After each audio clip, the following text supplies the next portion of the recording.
So what we're going to do is we're here to expose it, let people tell their story, and let everybody in the public see the horrors of the court system in Suffolk County, New York.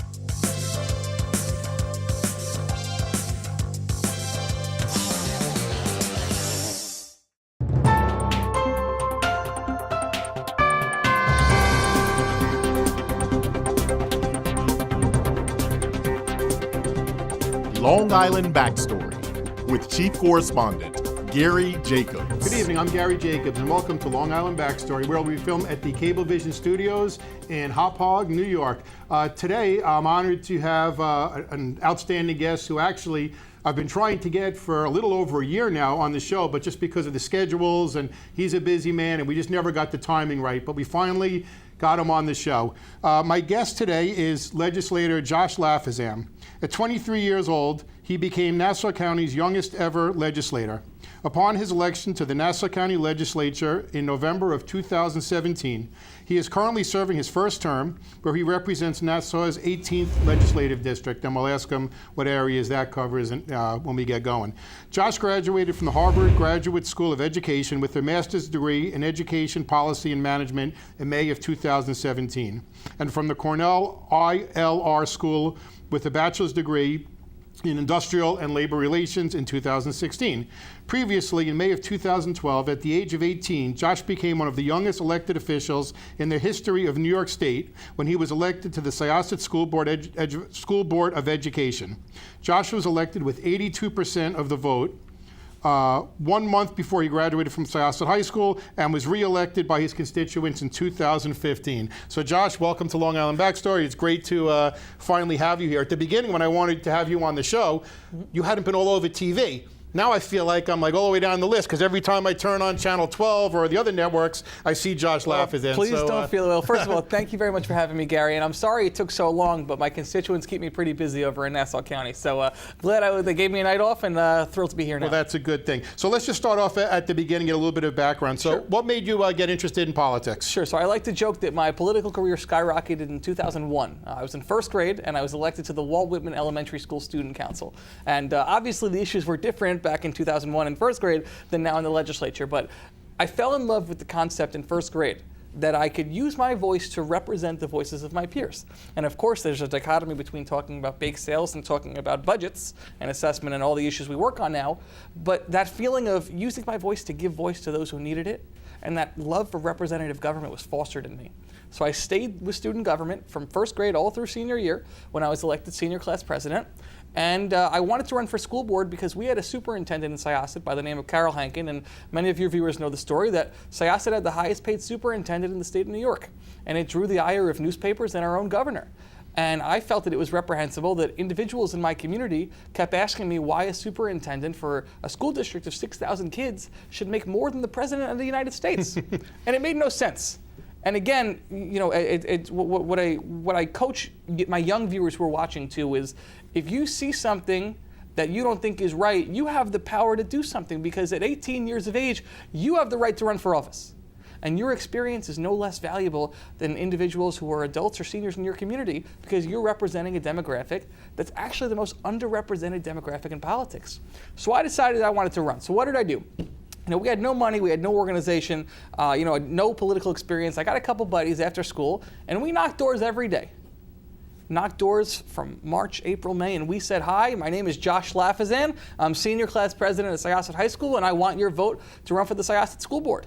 And we made up a platform, and we put it on computer paper, and it was nothing fancy, but you know what individuals said to me? They said, this was the first time someone ever knocked on my door.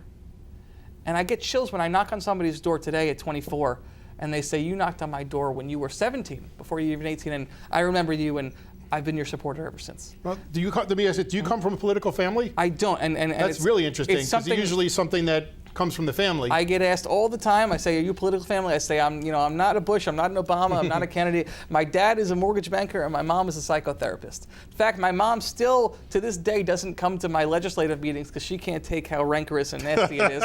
My father enjoys a little bit of the acrimony, but I don't. My brother Justin, he's a junior at Wharton, and he loves business and entrepreneurship. My brother Aaron, who's a senior at high school and just got into Cornell, so congrats, bud.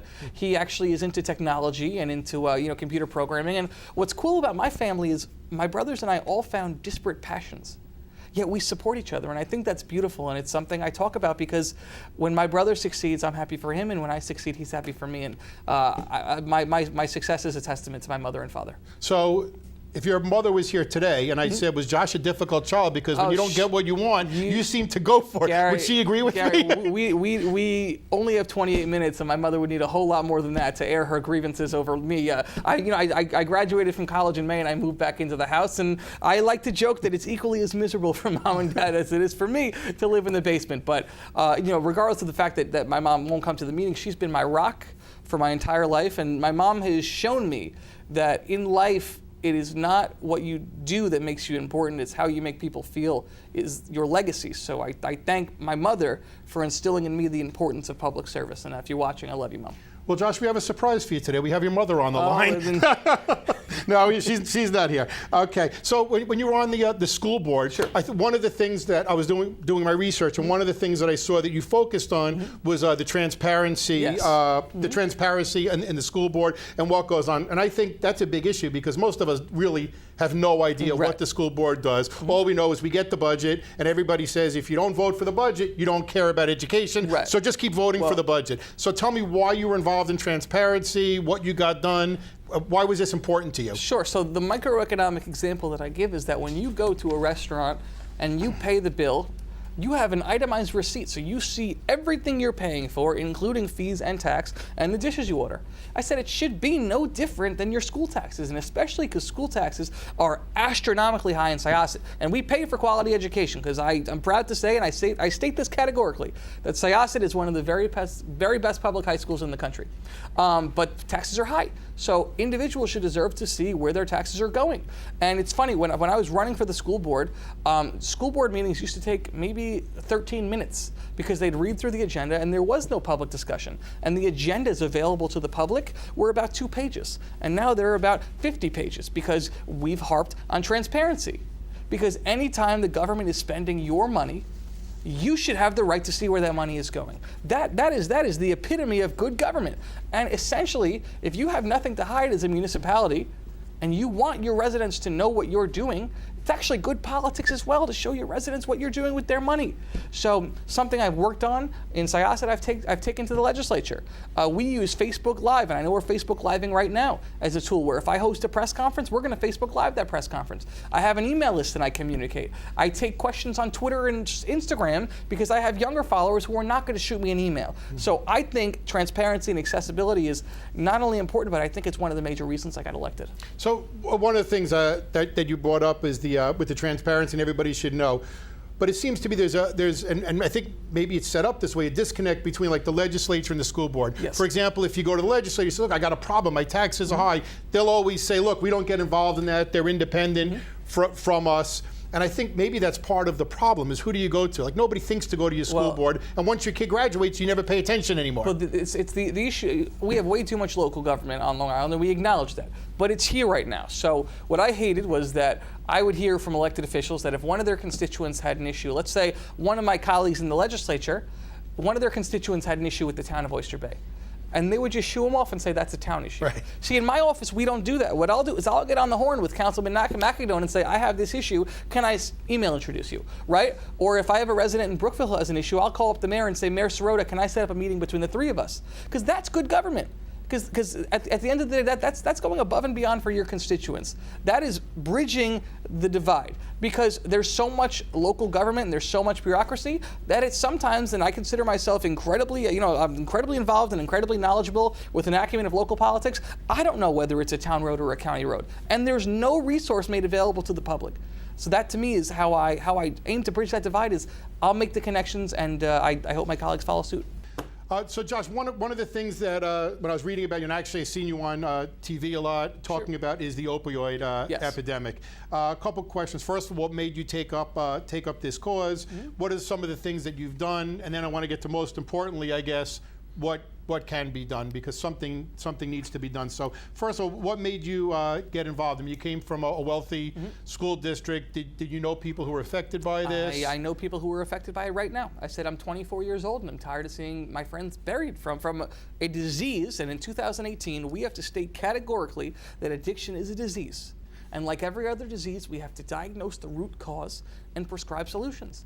But what made me get involved in substance abuse was actually drinking and driving. So I didn't have my first drink of alcohol until I was 21. I don't drink, I don't smoke, I don't do drugs. So when I got my license at 17, I like to joke that I became the de facto designated driver for the class of 2012, right? So what just from pure altruism, I would be worried about my friends, so I drive them home. Or some buddies I played basketball with, hey Josh, can you pick me up on the, I would take home about 40 to 50 kids a night. And my mother, I'd come in at 3:34 a.m. My mother was going to the gym in the morning, and she said, Josh, this needs to stop. So I said, what can be done?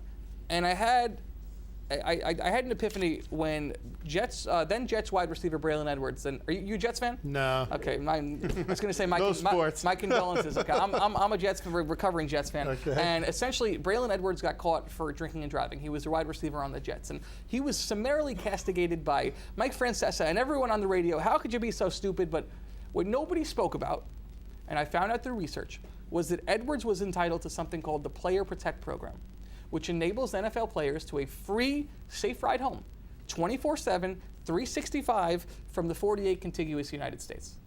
So think about this, and this is what dawned upon me, was that if Braylon Edwards, with millions of dollars and the support of the entire Jets organization and the Player Protect Program, could make the stupid decision to drink and drive, what about my Syosset High School classmates? And what was their emergency recourse? Because, Gary, what we found was that kids feared getting caught by their parents drunk more so than hurting themselves or their friends on the road. And we found it. So what did we do? I started Safe Ride Syosset my senior year. And I like to joke, I say, I'm so old, this is pre-Uber. That's how old I am. And how it works is that Syosset High School students who either drank or were driven by someone who drank would call my cell phone on Friday and Saturday nights. And myself and my volunteer drivers would go pick these kids up and take them home free of charge. No questions asked and no judgments passed. Now, the first 2 weeks of Safe Ride, there was one volunteer driver, and you're looking at him. This was an exhausting 2 weeks, and I spent a lot of money on gas and a lot of money at Taco Bell while at the gas station. But do you know who the drivers were that third week and that fourth week? They were the kids that I picked up in my back seat, drunk on a Friday night, who would stay sober on a Saturday night to pay it forward. And something magical happened, because from 1 to 2 to 3, we had 40 volunteer drivers. And my son Ryan was actually one of the drivers. He was one of the first ones. He was one of the first ones because he paid it forward. And to me, what it showed me, and the moral of the story here, is that when you take somebody who's part of the problem and turn them into part of the solution, beautiful things can happen. And it's the same thing with the opioid epidemic. So I felt that as the lone millennial representative in the legislature, tackling an epidemic that has plagued my generation worse than any generation was an obligation that I had, and it's something I'm fighting for. So what has been done? Sure. And what can we do? I mean, there's a lot of people go out there and talk. Sure. And even, President Trump, when he was, I don't know if it was during his campaign or right after, but he talked about, we're going to go after the opioid epidemic. And I think he's trying to do it from, in his perspective, we build a wall that'll stop it from coming in, and maybe that is one part of it, but there's many parts to it, and I don't know if anybody has the answer. Well, what do you think? What's your approach? So again, I'm hyper-focused in Josh Lafazan, Nassau County Legislature. What can we do in Nassau County? Number one, so you asked what has been working. Narcan has been working. So for those viewers who don't know what Narcan is, it's called naloxone, and it actually reverses an overdose. And it was used over 700 times in Suffolk County in 2016. So my office has held 2 Narcan trainings. We're holding a third next week in Bayville, and essentially what we're doing is that we're training, over 100 residents in District 18 are trained in Narcan utilization. So we want, a bill that I'm sponsoring is I want every Nassau County employee to be trained in Narcan, because I have friends who have saved the life of a complete stranger because they were trained to spot the signs of an overdose. So Narcan training has been working in Nassau County, and we have a new police commissioner, Patrick Ryder, who's a good friend of mine, who has said that you cannot incarcerate your way out of a public health crisis. And I can't tell you how profound it was to hear him say that, and I thank Pat for his service. That was what has been working. What can we do? Well, first and foremost, I think Nassau County needs a 24-hour open access center, kind of like an urgent care, where individuals who are suffering from disease or a family member can bring a loved one for immediate screening, intervention, and referral to treatment. One-stop shop, one single place sanctioned by the government with addiction professionals. It's worked in Staten Island. They put out an RFP in Suffolk County. I want one in Nassau County. And likewise, speaking of 24-hour, I want a 24-hour hotline here. Okay, my friend Terry Kroll, who is a hero and my dear friend, lost her son Timothy to addiction 8 years ago. And she tells me, and she tells parents that if they had the hotline available 8 years ago, her son might still be alive.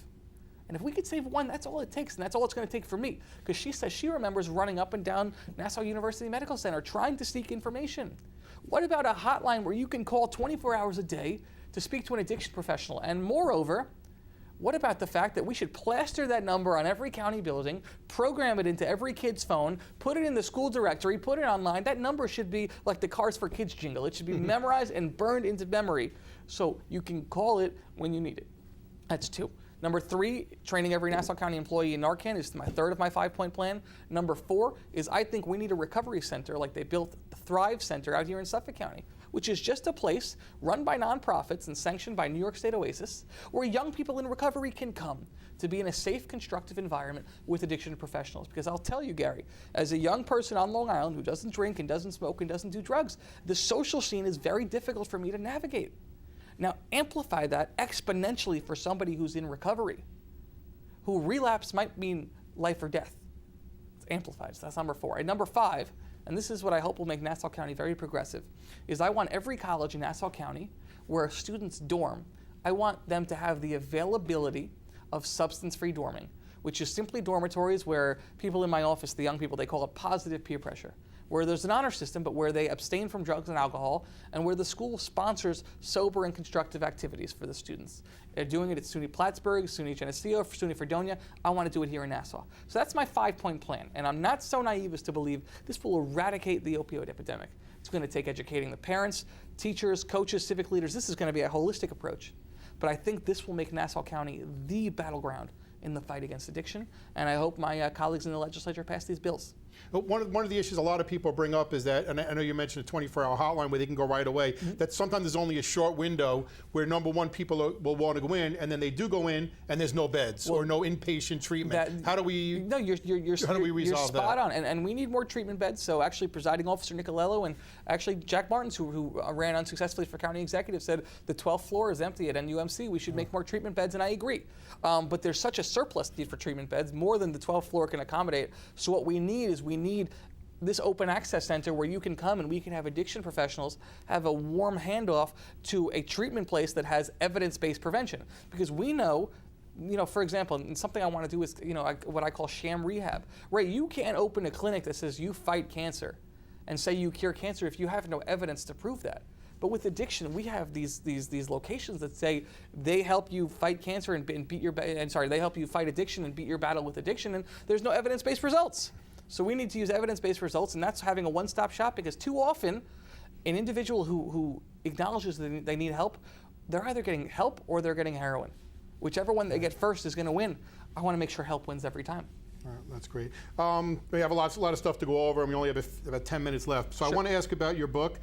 You're also, I guess, in your spare time, you wrote a book called Political Gladiators. Tell me about the book, where it came out. Unfortunately, I didn't have time to read it, so I'm going to let you give me the Cliff Notes, if they still have Cliff Notes. I don't even know. But give me tell us what it's about, why you wrote it, sure, and of course where people can get it. So I wrote that book in college, and the reason I wrote it was because running for office as a young person is such a unique and singular uphill battle as compared to running for office as an adult, right? You have different pitfalls. You have lack of experience, and you have certain experience that actually makes you an attractive candidate. So I was blessed with a wealth of mentors when I ran, who I leaned on for advice. Number one being State Comptroller Tom DiNapoli, who ran and was elected to his school board in Mineola when he was 18. And I leaned on Tom for advice, and of course my father, who has been instrumental in helping me run campaigns, and Congressman Israel and Legislator Steve Stern, and so many people who were there for me. So I said, I wanted to pay it forward. So what I did is I collected information from 30 young elected officials under the age of 35 from across the country, and I told their stories through the lens of my story to put together a holistic manual of how do you run for office as a young person in the 21st century. And what's been most gratifying is that I've had people say, I read your book and I ran for office and I'm currently a school board trustee, or I'm currently a village trustee. And I can't tell you how many times that happens, and it means the world to me. Because when young people run for office, good things happen. Now, I want to talk about party affiliation, sure, because normally, traditionally, if your father or your mother is not as staunch Republican or Democrat, just naturally most children are Democrats, right? They lean that way, I guess idealistic, whatever the reason is. But you were a little bit different. You actually ran as an independent, which is different than, you ran the Independence Party or as a blank? Right. Okay, so you ran as a blank, which is even harder. Very because impressed you knew the difference. well, to me, it's even harder to run as a blank, because now you got to pick the parties, and you may not get cross-endorsed, so it's difficult without a party affiliation. I'm wondering what made you do that rather than running as either a Democrat or a Republican, or as an independent. No, sure. So or Independence Party. Sure. So I'm a registered independent, or a registered blank, if you may. I hate the term blank because it seems like nothing. No, so colloquially, I'm a registered independent because, to me, I like to joke that I'm the least partisan guy you'll ever meet, because I take every issue by issue, and I'm a guy who wants to work with you regardless of whether you're a Republican or a Democrat to get things done. And to me, I'm a pragmatist. I'm a common sense guy who uses evidence-based metrics to get the job done. And I think there's nothing more emblematic of my approach than the fact that my bill, and which we'll talk about in a little bit, to mandate that we have sign language interpreters at emergency press conferences, just passed the Rules Committee, unanimous support from both my Democrat and my Republican colleagues. Because I think that my generation, the millennial generation, we're so tired of the dysfunction and with the polarization that we wanted just to get the job done. Now, I ran under the Democratic label. Jay Jacobs, who has been a mentor of mine for years, we sat down and he outlined for me some of the priorities that the Nassau County Legislative Democrats had, and they fit perfectly within my platform about transparency and open government. And he approached me to run for the seat under the Democratic label, and I'm so thankful he did on that January night, because I currently am a member of the Democratic caucus, and we're doing amazing work. Whether it's making sure that you have to be 21 to buy tobacco products, like they've done in New York City or in Suffolk County, or protecting our environment, or making sure we have an inspector general to look over the legislature. This is a group of really committed individuals that I'm proud to work with. But I also have 4 other parties that endorse me: Reform Party, Independence Party, Women's Equality, and Working Families. So I carry the banner, and I think these parties endorse me just like the unions endorse me, and just like civic groups endorse me, because they know that I'm a no-nonsense guy. That whoever you are, from whatever side of the political spectrum, if you come to me and you say, Josh, I have an issue, I'm going to work with you. And I think that's refreshing to my constituents, because we've closed over 100 constituent cases in my district.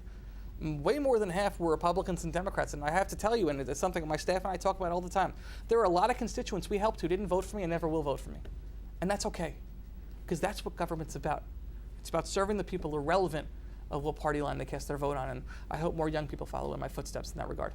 One of the things you mentioned earlier about getting millennials involved, and obviously just because you are the youngest person, and as you said, we're really underrepresented, because in politics, especially here on Long Island, unfortunately, it takes a lot of money. Usually, sure. You did it on your own with the footwork, but unfortunately, it's people who have money, so they have the time to take off from work. They can put their own money into it, or the other aspect, they're in bed with the parties and they support them, so they owe everything to the parties. You didn't do that, so I admire you for that, and you get the millennials involved. Well, and I want to make sure we talk about your intern program and getting millennials involved, because that is the key, isn't it? Getting young people involved, otherwise they don't have any say. Sure. Well, what I'll say is twofold. Number one, we were entirely self-funded, but we raised $100,000.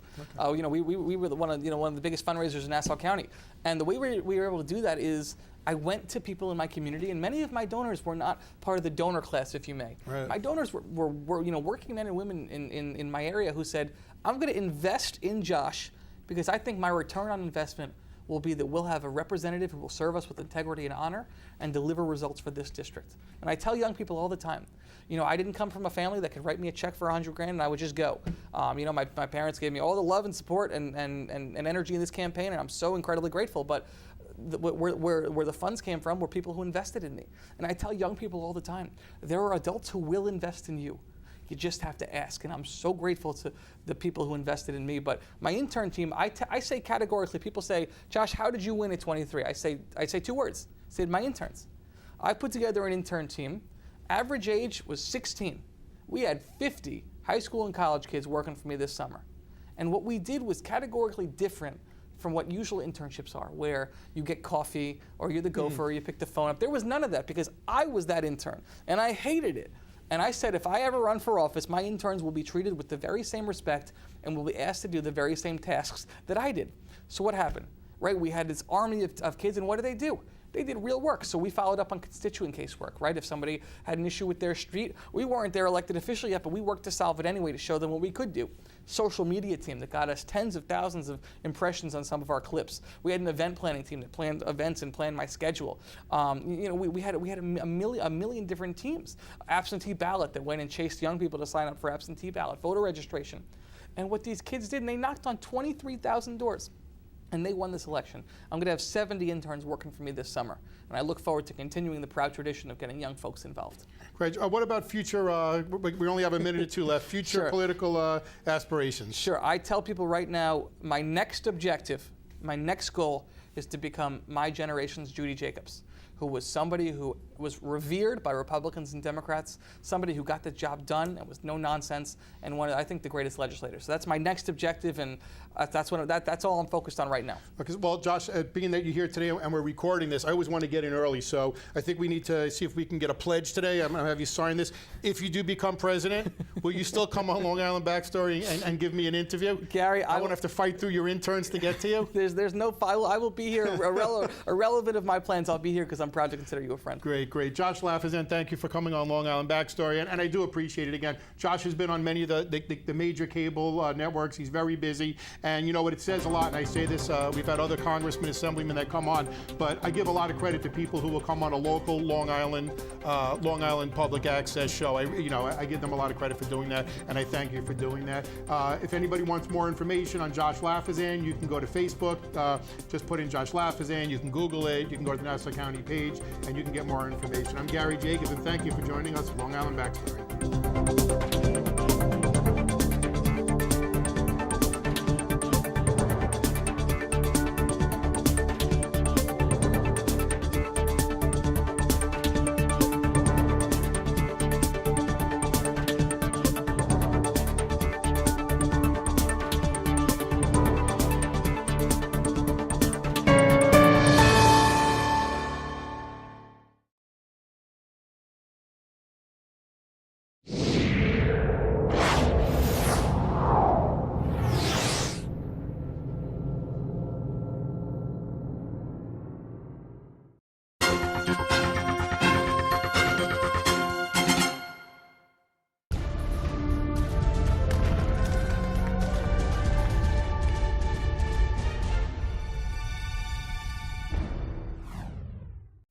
Long Island Backstory.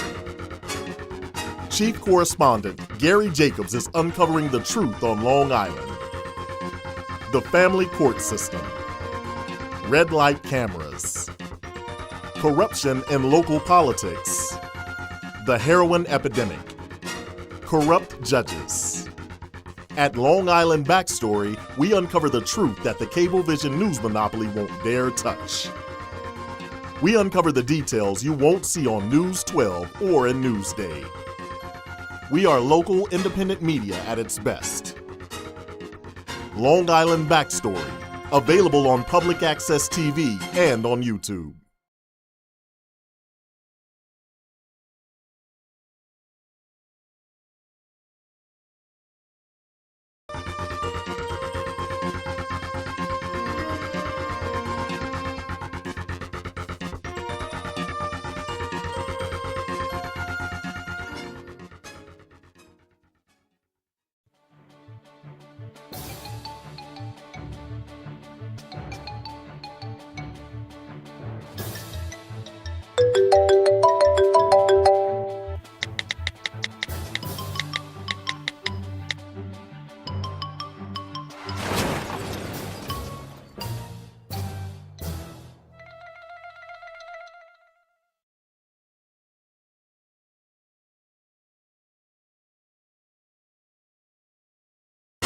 Long Island Backstory.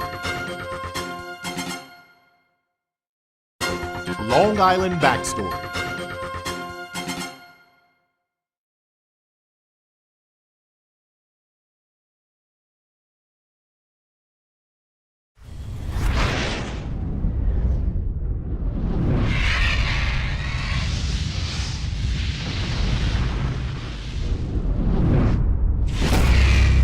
Long Island Backstory.